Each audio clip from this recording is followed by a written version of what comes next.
Welcome to my review for Final Destination, a film directed by James Wong. This is about a group of American school kids who travel to Paris on a school trip, but just before their plane's about to take off, one of them has a premonition that they're all going to die in a fiery explosion overhead. So in a bit of a panic attacky kind of moment, he refuses to go.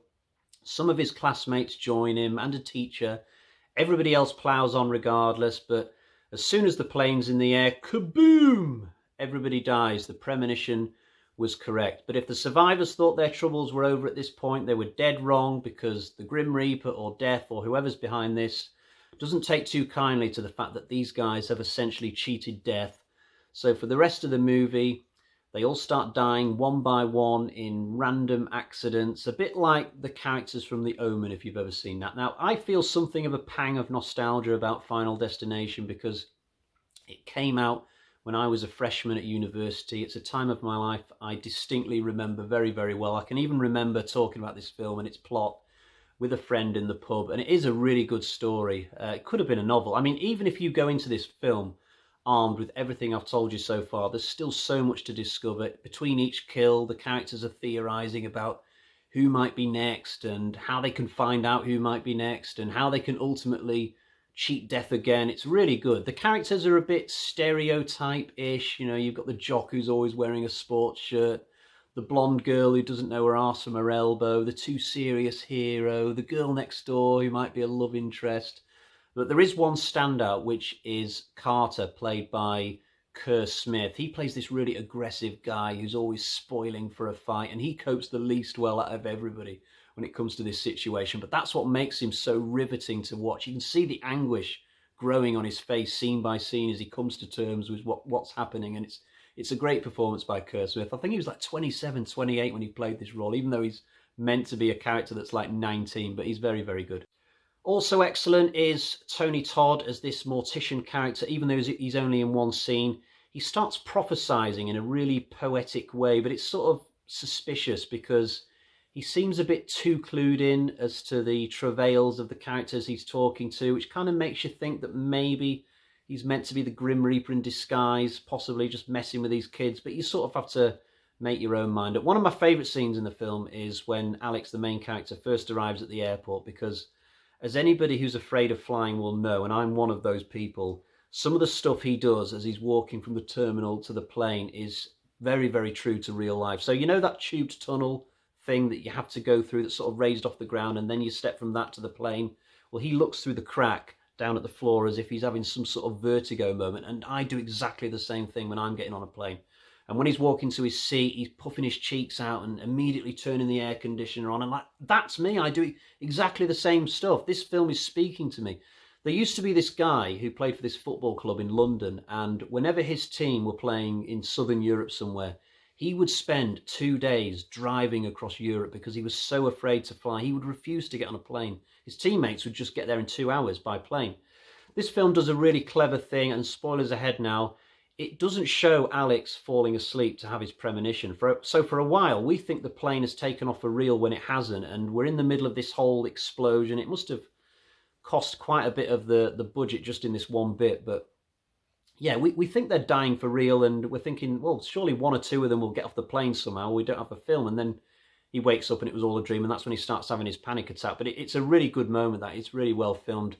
I'd love to be an extra in a scene like that where a plane is in trouble and going down and there's explosions happening. It'd be so much fun. Can you imagine it? Like the director's like, action, and all you have to do is literally just sit there and go, ah, on like a flight simulator, you know, that rocks from side to side. Ah, there's things coming down in front of you and luggage dropping, and all you got to do is just sort of go from side to side and pretend to look really panicked. That'd be so much fun. Most of the other good scenes in the film are when the characters are together somehow and you're not sure who's going to die, because the scenes where a character are just on their own, if it's not Alex, then you just think, well, this is just a death scene and we're going to, you know, a coffee pot's going to fall over and they're going to step on it and slip and die. But when the characters are together, you genuinely don't know who's going to die. So it's exciting sort of figuring out who it's going to be. The last scene in the film as well, and there's another spoiler ahead, but when Carter dies and that billboard comes and just hits him in the back to end the film, that's one of the best closing shots for a film in a horror film I've definitely seen at that point. I mean, I don't want to say it's one of the best ever because there's been loads I've seen throughout my life. But yeah, it's such a great way to end the film, even though I do like that character. Unfortunately, there are some weaker aspects to the film. I mean, it's a good film, this, but it's not a stone-cold classic. I mean, for a franchise that's famous for its elaborate death scenes, there aren't many in this original film. There's only two good kills, really. One of them is the kid who gets his head cut off near the train, and the other one's Carter when he gets hit by that billboard thing near the end. I don't think it's actually a billboard, actually. It's just some kind of big square thing. I mean, this isn't the worst film in the franchise by a long, long stretch, but I kind of feel that at this point there was just as much emphasis on the story as the kills, whereas when you get into 2, 3, 4, and 5 in the series, it becomes more about the kills. There's actually one kill in this film that really annoys me. It's when the character of Terry, I think her name is, the blonde girl, who backs into the road and the coach comes and hits her. I mean, it's like a phantom coach, this, that just comes out of nowhere. There's no way on that quiet, large intersection where you can see all this space in the distance that those characters watching Terry wouldn't see or hear this coach as it's coming towards her. I mean, the cameras are set up so that you can't really see the space to the left of Terry, but it's just not filmed in a very convincing way, that at all. I ain't buying what they're selling. Another thing is that the characters in this film just seem to randomly bump into each other throughout the film at any given point. I mean, that just doesn't happen in real life. It's very, very hard to accidentally bump into people you know in really populated urban areas, but it happens all the way through this movie, and it's just a bit insulting. It's just bad writing.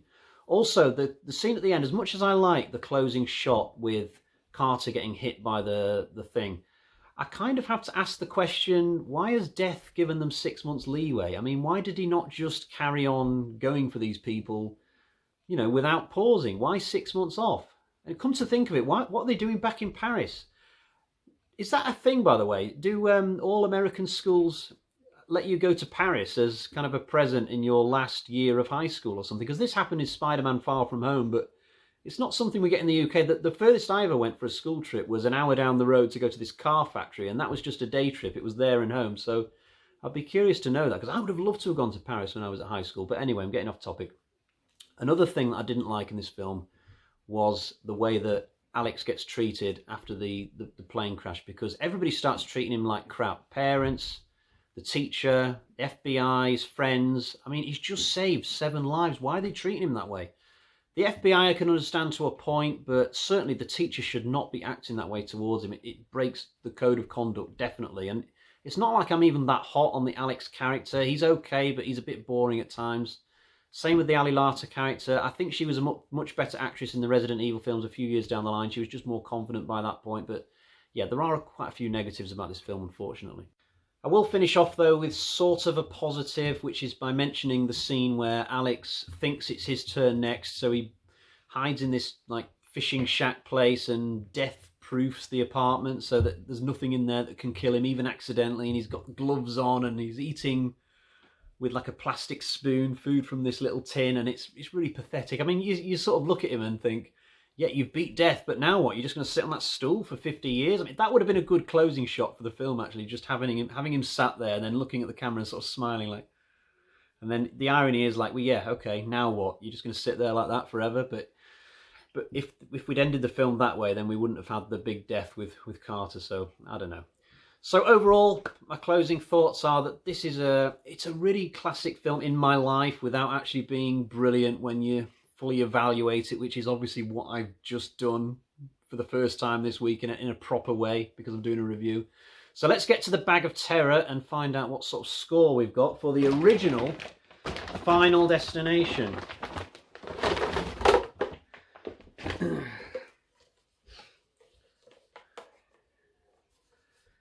Yep, that's it. We've got 3 bloody axes out of 5. That is slightly better than average, average being 2.5. Yeah, I really enjoyed watching this film again for the first time in quite a few years, and I'm looking forward to reviewing Final Destination 2 very soon. Until next time, cheerio, bye-bye.